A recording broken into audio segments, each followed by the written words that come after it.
मिलन sir अभी आंकड़ों की बात कर रहे थे, डायरेक्ट सेलिंग के आंकड़ों की जब बातचीत कर रहे थे। अगर हम लोग world federation direct selling association के आंकड़े देखें और 2019 के आंकड़े 1 जुलाई 2020 को उन्होंने रिलीज किए थे, उन आंकड़ों के अनुसार ग्लोबल जो टर्नओवर था 2019 में वो 1,80,000 मिलियन डॉलर का था। और 1,80,000 मिलियन डॉलर में, जैसा मिलन सर ने बोला, 35,000 मिलियन डॉलर अमेरिका का रहा, इंडिया का कोई 2,477 मिलियन डॉलर था। उसमें एक बहुत इंटरेस्टिंग चीज मैं बता रहा हूं, एक आंकड़ा बता रहा हूं आपको। उस जो डाटाज आए, उस डाटाज में 3 साल का CAGR दिया हुआ है हर कंट्री का, कि किस कंट्री में डायरेक्ट सेलिंग पिछले 3 साल में कहां ग्रो किया, कहां कम हुआ। तो उसमें अगर हम अमेरिका को देखेंगे तो कुछ वजहों से अमेरिका का जो CAGR है वो माइनस में है, बहुत कम माइनस है, -0.3%। हम ब्रिटेन का देख लें, हम लोग चाइना का देखें, उन सब में सबसे ज्यादा अगर किसी का है तो वो इंडिया का है, 16.1%। और वो 16.1% क्यों हुआ, उसके पीछे का कारण ये है कि 2016 में 9 सितंबर 2016 को सेंट्रल गवर्नमेंट ने गाइडलाइन जारी कर दी थी। तो उसके बाद जो पॉजिटिव इन्वायरमेंट बना देश में डायरेक्ट सेलिंग को लेके, चाहे वो कंपनीज की बात करें या हम लोग लीडर्स की बातचीत करें, तो बहुत तेजी के साथ में काम स्टार्ट हुआ। 2017, 18, 19 में हमने इस प्रकार की ग्रोथ की। और उसमें मैं थोड़ा और गया डाटों में, चूंकि हम लोग विजन की बातचीत करते हैं, फ्यूचर की बातचीत करते हैं। तन्वी से मैंने हेल्प लिया कि इसमें फार्मूला लगाओ एक्सेल वाला, और उन सबको हमने कैलकुलेट किया कि अगर हम 3 साल का जो CAGR है उसको मान लें कि यही ग्रोथ रहेगी अगले कुछ सालों में, तो 2037 आते आते हिंदुस्तान डायरेक्ट सेलिंग में नंबर 1 देश बन जाएगा। बहुत बढ़िया। हम लोग अमेरिका को पीछे छोड़ देंगे, चाइना को पीछे छोड़ देंगे, ब्रिटेन को पीछे छोड़ देंगे। और मुझे मालूम है कि अब रूलिंग आने वाली है डायरेक्ट सेलिंग के ऊपर में। कंज्यूमर प्रोटेक्शन बिल 2019 ऑलरेडी पारित हो गया है, रूलिंग पे काम चल रहा है। तो ये चीजें और हमारे फेवर में है, सारी की सारी चीजें। तो एक बेहतरीन भविष्य है। हिंदुस्तान की सबसे तेज गति से बढ़ने वाली कोई इंडस्ट्री है इन 10 सालों में, इस दशक में, तो वो डायरेक्ट सेलिंग इंडस्ट्री होने वाली है। इसमें कतई कोई दो राय नहीं है। आप मेरी बात पे आपको यकीन नहीं है, आप फिक्की KPMG की रिपोर्ट्स देख लीजिए, आप रॉबर्ट T Kiyosaki को पढ़ लीजिए, वो सारे लोग इस तरफ इशारा देख रहे हैं। उसमें फिर RCM की हमारी खूबी क्या है, खासियत क्या है, सब ज्ञानी लोग बैठे हैं, मैं नहीं बताना चाहूंगा। एक चीज बताना चाहूंगा, जो इंटरनेशनल डाटाज हैं वो डाटाज ये बताते हैं कि सबसे ज्यादा जो टर्नओवर है वो वेलनेस प्रोडक्ट्स का होता है, 50% के लगभग। तो हम जो अपना बिजनेस करते हैं, देखिए हम FMCG पे करें काम, दूसरी चीजों पे हम लोग काम करें, लेकिन अगर हर डायरेक्ट सेलर और स्पेशली जो सीनियर लीडर्स हैं वो अगर कैलकुलेट करने लग जाएं कि मेरे टोटल वॉल्यूम में वेलनेस प्रोडक्ट्स का, न्यूट्रीचार्ज का कितना वॉल्यूम आ रहा है, उसको मॉनिटर करना चाहिए। और हमारा टारगेट रहना चाहिए कि हम अपने बिजनेस में 50% वॉल्यूम न्यूट्रीचार्ज का करें। जिस दिन हम करेंगे अपने बिजनेस को बहुत स्ट्रॉन्ग कर लेंगे, क्योंकि न्यूट्रीचार्ज की उस प्रकार की तैयारियां हैं, तो वो हमारा फोकस एरिया होना चाहिए। मिलन सर ने बिल्कुल सही बताया कि सेल्स को लेके हमारे यहाँ पे बहुत अच्छी थोड़ी सोच नहीं है। चैट विद सुरेंद्र वत्स के 100वें एपिसोड में हमने प्रोफेसर अतुल घोसला को बुलाया था, और उस इंटरव्यू में प्रोफेसर अतुल घोसला ने एक चीज बोली। उन्होंने मैकेंजी के साथ में बहुत सारी कंपनियों में बहुत बड़े लेवल पे काम किया। उन्होंने कहा कि जब मैं यूके में था और वहां पे काम कर रहा था, तो वहां सेल्समैन, अगर मैं किसी को बोलता ना मैं सेल्स में हूं, तो लोग मेरे को सम्मान करते थे, सैल्यूट करते थे कि अच्छा सेल्स में आप। लेकिन इंडिया में अगर कोई बोलता है कि मैं सेल्स में हूं, तो लोग उसको बहुत अच्छी निगाहों से नहीं देखते हैं। तो उन्होंने बोला कि हम ये चाह रहे हैं, अब समय आ गया है कि इस परिस्थिति को बदलें। जब तक इंडिया में लोग सेलिंग पे फोकस नहीं रहेंगे, उसको सम्मान की दृष्टि से नहीं देखेंगे, हम लोग बड़ा काम नहीं कर पाएंगे। और उनकी यूनिवर्सिटी है सुलूनी यूनिवर्सिटी हिमाचल प्रदेश, और उन्होंने डिक्लेयर किया उस दिन वहां पे कि हम लोग अगले साल post graduation diploma in direct selling शुरू कर रहे हैं, और विद इन 2 इयर्स वो MBA in direct selling start कर रहे हैं। वो सेल्स को इतना ज्यादा इंपॉर्टेंस देते हैं। तो सेल्स पे हम फोकस करेंगे तो हम लोग बहुत बड़ा काम कर सकते हैं, नो डाउट। और डायरेक्ट सेलिंग सेल्स का ही बिजनेस है, उसमें हम लोग संकोच नहीं करें बिल्कुल भी। और मिलन सर आज अगर इतने बड़े लेवल पे हैं, इतनी बड़ी कंपनी के CEO बने हैं, तो सेल्समैन से मिलन सर ने करियर की शुरुआत की थी। और जितने और भी बड़े बड़े नाम हैं, आप शिव खेड़ा जी को देख लीजिए, आप संतोष नायर जी को देख लीजिए, आप डॉक्टर उज्जवल पाटनी को देख लीजिए, विवेक बिंद्रा को देख लीजिए आप। तो ये जितने भी बड़े नाम है ना, जिनसे हम लोग कहीं ना कहीं इंस्पायर होते हैं, जिनको हम फॉलो करते हैं, उन सब ने सेल्स की शुरुआत की है। और आरसीएम भी हम लोग सेल्स में ही थे, लेकिन वो एक अलग तरह का मॉड्यूल हमारा सेल्स का था, जिसमें हम लोग नेटवर्क बनाते थे, केवल मात्र लोगों को ज्वाइन करते थे। लेकिन उसके साथ में जो प्रोडक्ट सेलिंग का कॉन्सेप्ट हम उसके साथ में अगर ऐड ऑन कर लेंगे तो लोग भविष्य हमारा है, ये तय है 2037 में हिंदुस्तान नंबर 1 पे होने वाला है। लेकिन उसमें आपकी और मेरी हिस्सेदारी कितनी होगी, वो इस चीज पर डिपेंड करेगा कि हम सेल्स को कितना प्रमोट करते हैं और कितना उस पर पसंद करते हैं। अगर लड़ाई झगड़े रहेंगे तो क्या ग्रोथ होगी सर? अच्छे रिलेशन चाहिए। रिलेशन की जब हम बातचीत करते हैं तो हमें मालूम है कि किन्हीं भी दो चीजों के बीच का जो संबंध है उसे हम रिलेशनशिप कहते हैं। पिता पुत्र का संबंध, डॉक्टर और मरीज का संबंध, अपलाइन और डाउनलाइन का संबंध, पति पत्नी का संबंध, ये एक रिलेशनशिप है। तो आज इसी विषय में हम लोग थोड़ा सा बातचीत करेंगे। देखिए, रिलेशनशिप को अगर हम दो भागों में डिवाइड करें, एक हमारा फैमिली रिलेशंस, जो लोग हमारे पारिवारिक लोग हैं, जिसमें एक छोटी यूनिट जिसमें 5-6 लोग हैं, पति पत्नी हैं, पेरेंट्स साथ में रहते हैं, तो एक तो वो यूनिट हो गई। और एक जो हमारे क्लोज रिलेटिव्स रहते हैं, बुआ हैं, चाचा जी हैं, चाची हैं, बच्चे हैं, कजन्स हैं, वो सारा का सारा हम लोग फैमिली में कवर करते हैं। तो इन दोनों रिलेशंस के बारे में थोड़ा सा हम लोग देखते हैं। फैमिली रिलेशंस क्यों इंपॉर्टेंट है? हम सब लोग बिजनेस में हैं, बड़े बिजनेस मैन या वुमेन बनना चाहते हैं, खूब सारा पैसा बनाना चाहते हैं, यस और नो? और अभी तक इरादा नहीं किया था तो महावीर जी और अत्री जी की जो ट्रेनिंग शानदार रही, तो अब तो इरादा हो गया है सर। अब बड़ा बिजनेस करें हैं, लेकिन बड़े बिजनेस में ये जरूर ध्यान रखें कि आपकी फैमिली आपके साथ रहनी चाहिए। हम कितने भी बड़े बिजनेसमैन बन जाएं, लेकिन शायद स्टीव जॉब्स जितने शायद बड़े न बन पाए। एप्पल के फाउंडर स्टीव जॉब्स पूरी दुनिया के लिए इंस्पिरेशंस हैं। जब ये डेथ बेड पे थे, इनके जो लास्ट वर्ड्स हैं उसको अगर हम संक्षेप में जाने समझें इसको, तो इन्होंने ये लिखा था बिल्कुल अंतिम समय में कि मैं बिजनेस में कामयाब हुआ, एक बड़े लेवल पे पहुंचा और लोग मुझे बड़ा एंटरप्रेन्योर मानने लग गए, लेकिन आज जब मैं बेड पे हूं तो मैं ये महसूस कर रहा हूं कि मैंने अपनी पत्नी, अपने बच्चे और अपने नजदीकी दोस्तों के साथ में जो समय बिताया वो और ज्यादा बिताना चाहिए था। हेलो, कौन कह रहे हैं सर? स्टीव जॉब्स कह रहे हैं। तो अगर उनको ये महसूस हुआ तो हमें भी उस दिशा में सोचना चाहिए सर। उस दिशा में हमें भी सोचना चाहिए। थोड़ा सा एक चीज देखते हैं हम लोग, क्यों रिलेशंस हैं ये जरूरी, फैमिली रिलेशंस क्यों जरूरी हैं, ये क्यों मजबूत होने चाहिए, इनमें मधुरता क्यों होनी चाहिए। Happiness begins at home. एक कहावत है, रोता जाए मरे की खबर लाए। अगर घर का माहौल ठीक नहीं है, रोनी सूरत लेके जाएंगे, प्रोडक्ट किसी को बेचेंगे तो सामने वाला खरीदेगा सर? शकल पे ही अगर आपका हाल हुलिया ठीक नहीं है, शकल से लग रहा है कि न्यूट्रीचार्ज पिछले 3 दिन से नहीं खाया है, बात बन जाएगी? नहीं बनने वाली है।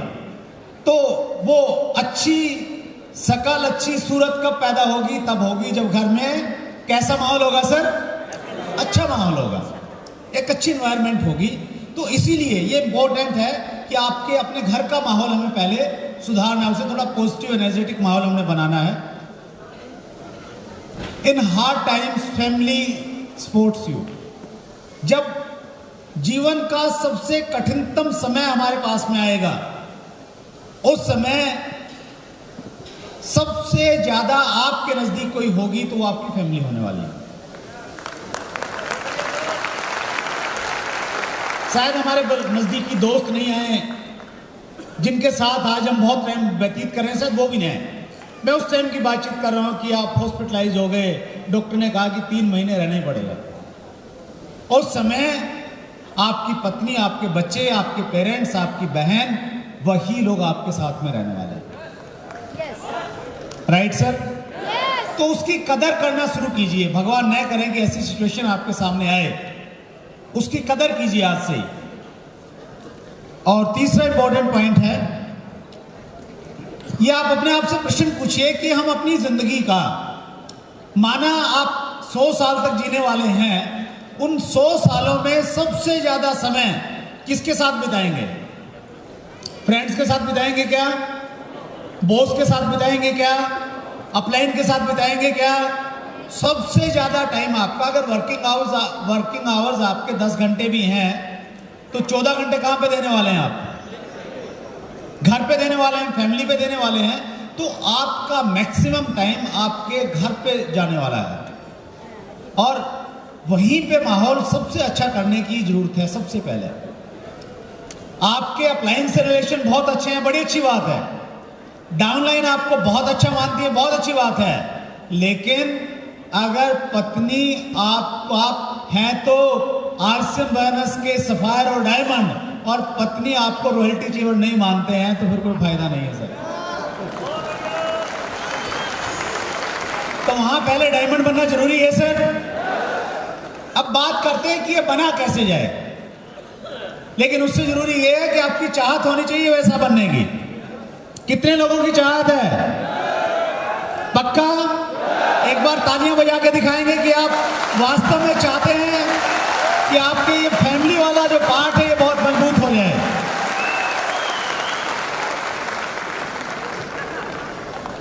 देखिए, बहुत सारे लोग आपसे कहते हैं, या शायद आप भी कहते होंगे अपनी अपलाइन से, कि सर मेरी कमियां बताइए, मुझे सुधारिए। हेलो, मैं आपको एक टास्क दे रहा हूं, आप अपने आप को नंबर दीजिए। 0 से 10 नंबर के बीच में आपने अपनी मार्किंग करनी कि आप कहां पे स्टैंड कर रहे हैं। कैसे करेंगे? आप इसको 5 भागों में डिवाइड कीजिए। 2-2 नंबर के 5 प्रश्न हैं। 2 नंबर हैं आपके स्पाउस के साथ जो संबंध हैं उसके हैं। 2 नंबर हैं आपके पेरेंट्स के साथ आपके जो रिलेशन है उसके हैं। आपके बच्चों के साथ में जो संबंध हैं, 2 नंबर उसके हैं सर। 2 नंबर हैं आपकी जो ग्रांड फैमिली है, जिसमें आपकी बहन है, उसकी शादी होगी तो वो आ गई, आपके जीजा जी आ गए, आपकी बुआ जी आ गई, मामा जी आ गए, नाना जी नानी जी आ गए, वो ग्रांड फैमिली है। 2 नंबर उसके हैं सर। और 2 नंबर हैं आपके नजदीकी दोस्त, बिजनेस से अदर जो दोस्त हैं। आज आप बड़े लीडर बन गए, लेकिन स्कूल में किन्हीं के साथ आपकी बड़ी दोस्ती थी। चाणक्य ने एक जगह लिखा है कि अगर आप किसी से दोस्ती करने जा रहे हैं, अगर आप किसी से दोस्ती करने जा रहे हैं और उस व्यक्ति ने अपनी जिंदगी में उसके 3 अच्छे दोस्त आज अगर उसके साथ नहीं है, तो ऐसे व्यक्ति से कभी दोस्ती नहीं करनी चाहिए। हेलो, और मतलब वो उस समय फ्रेंड की बात थी, शायद कंपनियां नहीं होती थी। आज के संदर्भ में आप ऐसा कह सकते हैं कि जो व्यक्ति 3-4 कंपनियों में डोल गया, तो वो शायद बहुत ज़्यादा आप उस पर विश्वास नहीं कर पाएंगे। राइट? उसको इस सेंस में भी हम ले सकते हैं। एनीवे, तो आपने सर 2-2 नंबर के कितने प्रश्न हुए सर? 5 हुए। अब आपने अपने आप को ये देखना है ईमानदारी के साथ में कि आपके और आपके स्पाउस के, आपके जो पति हैं या पत्नी हैं, उसके साथ आपके संबंध कितने हैं। वो आपके बारे में उनका केयरिंग एटीट्यूड, या आप क्या सोचते हैं उनके बारे में, कहाँ आप देखते हैं आपने जज करना है। पेरेंट्स, इसमें ध्यान ये रहे कि जैसे होता है ना कि जो इम्पोर्टेंट सब्जेक्ट होते हैं हमारे, जैसे हम लोग पढ़ते थे 10th तक, तो ये था कि भाई इंग्लिश हिंदी में तो पास होना जरूरी है ही है, कंपलसरी सब्जेक्ट होते थे। तो ये 5 कंपलसरी सब्जेक्ट हैं, इसमें अगर किसी एक में आपका 0 नंबर आया तो फिर आप फेल हैं। आप ये नहीं कह सकते कि मैं पति पत्नी के साथ तो बहुत बढ़िया हैं, लेकिन माँ बाप तो मेरे निकम्मे हैं, गांव में हैं, मेरे को कुछ नहीं दिया इसलिए मेरे संबंध अच्छे नहीं हैं। हेलो, फिर आप फेल हैं सर। आप ये भी नहीं कह सकते कि माँ बाप तो ठीक हैं, लेकिन बहन की शादी हो गई, कोई ज़्यादा रिश्ता नहीं है, आना जाना नहीं है, तो फिर भी आपके बहुत अच्छी परफॉर्मेंस नहीं है। राइट सर, अपने आप को जज कीजिए, बहुत कुछ आपको एनालिसिस करने का मौका मिलेगा सर। देखिए, आरसीएम माइनस में हम लोग कहते हैं कि आपकी ओवरऑल पर्सनैलिटी ग्रो करती है। तो ओवरऑल पर्सनैलिटी का मतलब ये है कि हर क्षेत्र में आरसीएम का डिस्ट्रीब्यूटर्स न केवल मात्र बोनस करते हुए, वो अगर किसी रिश्तेदारी में जाए तो लोगों को ये लगना चाहिए कि ये कहाँ काम करता है, इतना बदल क्यों गया है।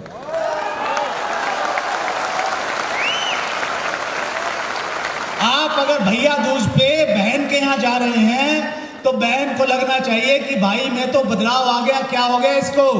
हेलो, अगर आप ऐसा कर पाएंगे तो आप सही में आरसीएम बोनस के डिस्ट्रीब्यूटर हैं और टीसी छावड़ा जी की सोच का सही तरीके से पालन कर रहे हैं। आपको गाड़ी आ गई और पत्नी आपके साथ में बैठने के लिए तैयार नहीं है। हेलो, और बैठती है तो लोगों की शर्म से बैठती है।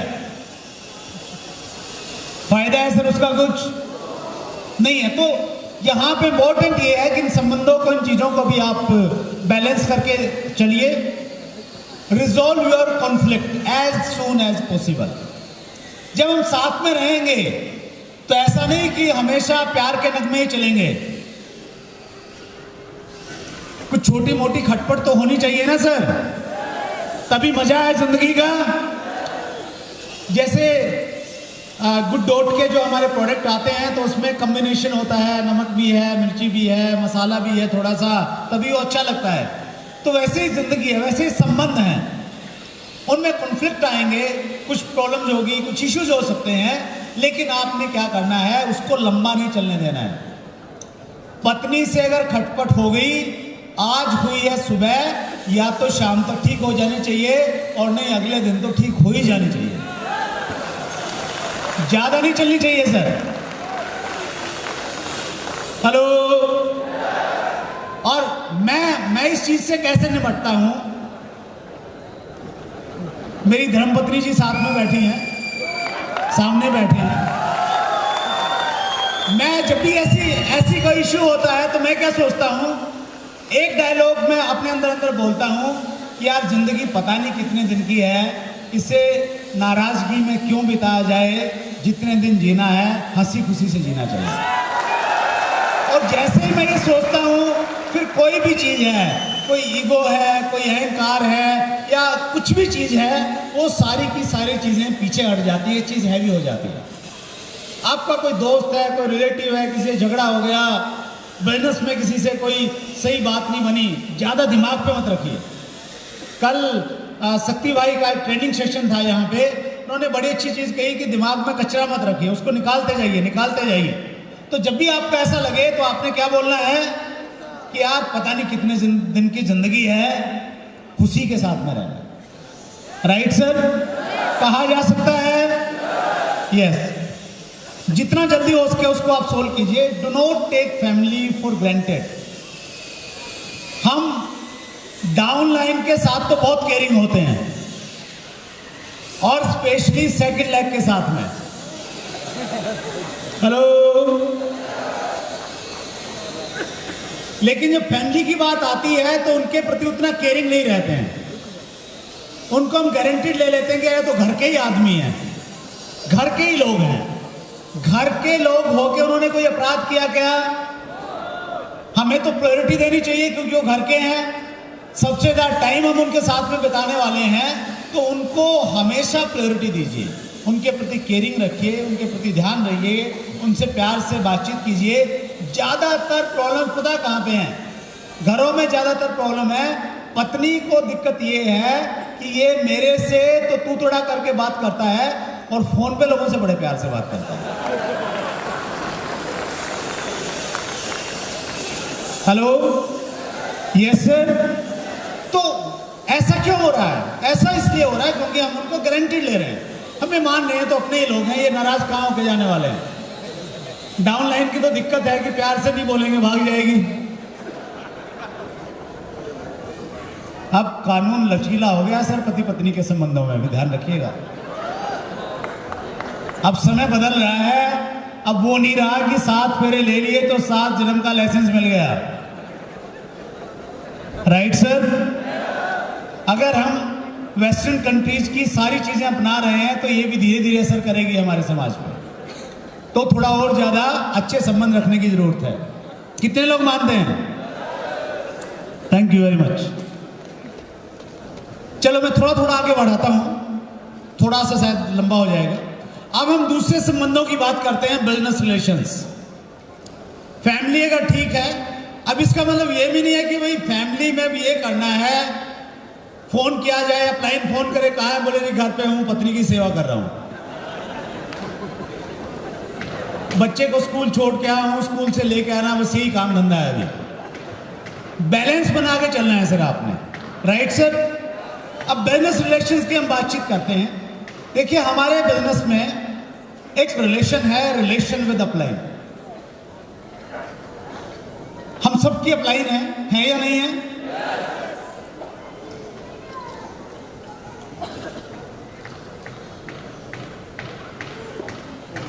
हम सबकी अपलाइन है। अपलाइन के साथ में कैसे बातचीत करनी है, क्या तरीका है, वो हमें बताया नहीं जाता, लेकिन हम सीख जाते हैं एक दूसरे को देख के।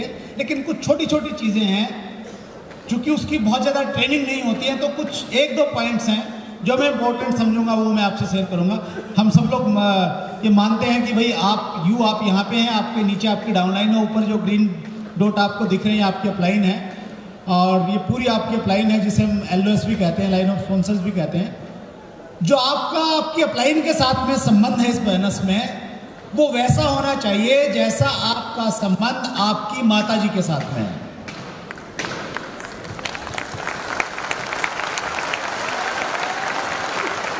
घर में आपके सबसे क्लोज आपकी माताजी हैं, पिताजी हैं? माताजी हैं। हम सारी बातें माताजी को जरूर बताते हैं। हमारे यहाँ पे घर पे तो नियम ये है, मतलब बच्चे बड़े इंटेलिजेंट होते हैं, वो सारी सलाह मशवरा जो भी करना धरना है माता से ही लेते हैं। मेरे को तो बाद में जाके मालूम चलता है, और मैं फिर डांटता हूँ, मेरे से क्यों नहीं पूछा? बोले मम्मी से पूछ लिया था।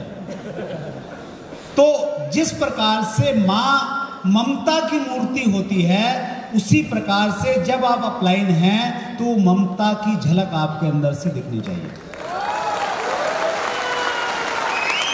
आप वहां पे इंकारी मत होइए, आप वहां पे बॉस की तरह ट्रीट मत कीजिए, मैं तो अपलाइन हूं, मैं तो बहुत बड़ा व्यक्ति बन गया हूं। मां मतलब त्याग की मूर्ति, सैक्रिफाइस। तो जिस सैक्रिफाइस के लिए एक माँ अपने बच्चों के लिए तैयार होती है, खुद गीले में सोती है, बच्चे परेशान नहीं होने चाहिए, वैसी ही फीलिंग आपकी डाउनलाइन के प्रति होनी चाहिए। तब आप एक अच्छी अपलाइन हैं, तब आपके बिजनेस में ग्रोथ आएगी। आपको उनका ध्यान ही नहीं है, चिंता ही नहीं है, कोई पूछते ही नहीं है, तो बात बन जाएगी सर? नहीं बनेगी। तो अब आपने क्या करना है, आपके जो अपलाइन हैं, आपने उनको अपनी माताजी के रूप में देखना है। Right sir? तो आज से आपकी अपलाइन क्या हो गई? आपकी माताजी हो गई। मजाक मत कर लेना, समझाने के लिए बात कर रहे हैं हम लोग। Keep business relation and personal relation separate. यहाँ पे ये पॉइंट इसलिए है कि हमारे बिजनेस में ये होता है कि सम टाइम, कल एक अच्छा एग्जांपल हम लोगों ने यहाँ पे देखा, मंजीत कुमार सिंह जो नए स्टार रूबी बने, उनकी जो अपलाइन है वो रिश्ते में उनके छोटे भाई हैं, अपने यहाँ तो होता ही है, छोटा तो पिटने के लिए होता है।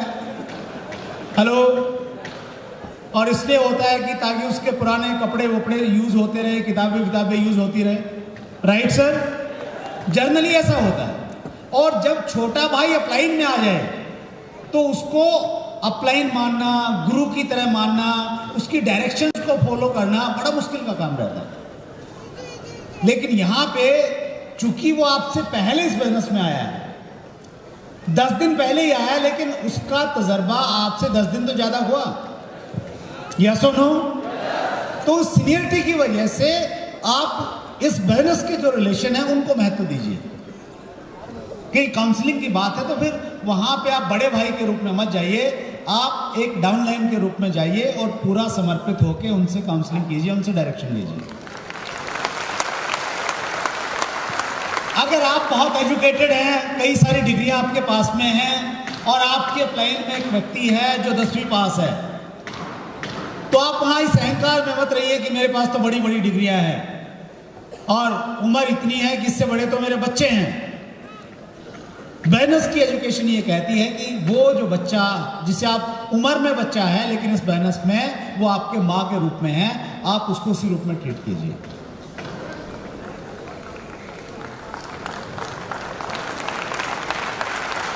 Respect them through words and body language, age and qualification doesn't matter, इस पे हमने बात किया। और रिस्पेक्ट क्यों देना है? इसलिए देना है क्योंकि डुप्लीकेशन का बिजनेस है।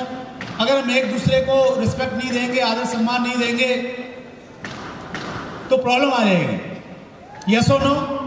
और हमारे बिजनेस में देखिए इस परंपरा के बड़े फायदे हैं सर। कल शाम को सेकंड सेशन था, बाहर बहुत ज्यादा भीड़ इकट्ठी हो गई ऊपर वाले गेट्स पे। हालांकि बहुत अच्छी मैनेजमेंट, बड़े बाउंसर, सब कुछ वहां पे था, लेकिन जब क्राउड बहुत ज्यादा होता है तो बहुत हल्ला गुल्ला, ये वो, लाइनें लग रही हैं। वहां पे मैं और मुकेश कोठारी जी गए, थोड़ा सा बस हम वहां प्रेजेंट रहे और कोई हल्ला नहीं, कोई गुल्ला नहीं, कोई डिस्टर्बेंस नहीं। लोग ऐसे आ रहे थे जैसे बच्चे लाइन में लग के जाते हैं। ये ऐसा क्यों हुआ? ये ऐसा इसलिए हुआ क्योंकि हमारे बिजनेस में रिस्पेक्ट करते हैं लोग, आदर सम्मान करते हैं। Yes sir. तो ये जो कल्चर है, ये कल्चर बहुत बढ़िया है, इसलिए वो रिस्पेक्ट होना चाहिए। क्योंकि डुप्लीकेशन का बिजनेस है, टीचर स्टूडेंट की थ्योरी पे बेस्ड है, और अगर आप ऐसा करेंगे तो ऐसा लगेगा कि ये वैल्यू बेस्ड सिस्टम है। इसमें कुछ अच्छे लोग हैं, अच्छी संस्कारों वाले लोग हैं, ऐसा महसूस होगा। अच्छे अच्छे लोग हमारे बिजनेस में आना स्टार्ट करेंगे। आगे बढ़ते हैं सर हम लोग। शेयर योर ऑल सिचुएशंस, जो भी आपकी सिचुएशंस हैं, फैमिली से, फाइनेंशियल से, जो भी हैं क्लाइंट से डिस्कस कीजिए। और इसलिए डिस्कस नहीं कीजिए कि आप बताएं कि सर ये नुकसान है, इतने का कर्जा है और आपका तो चेक बहुत बड़ा आता है, थोड़ा सा मुझे भी दे दो।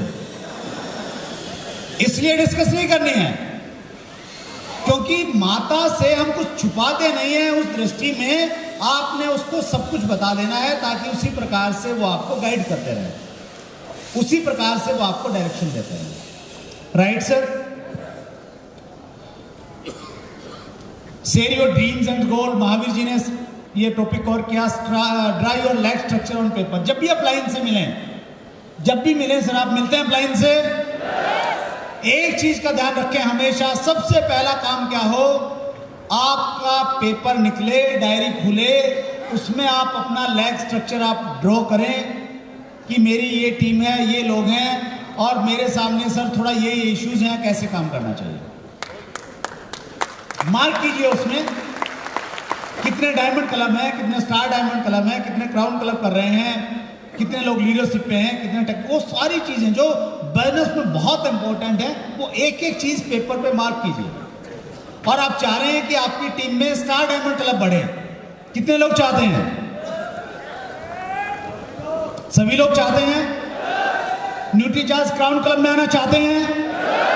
तो आपने क्या करना है, जब आप लाइन से मिलें, पेपर पे ड्रॉ करें, तो आप बोले कि सर ये मेरा स्ट्रक्चर है, ये ए लाइन है, ये बी लाइन है, मैं चाहता हूं न्यूट्रीचार्ज क्राउन क्लब में लोग बढ़े, आप मुझे बताइए सर क्या करूं। Hello, yes. पेपर पे चीजें आएंगी तो उसका कोई सॉल्यूशन निकलता है। चलिए इसको भी थोड़ा हम लोग करते हैं और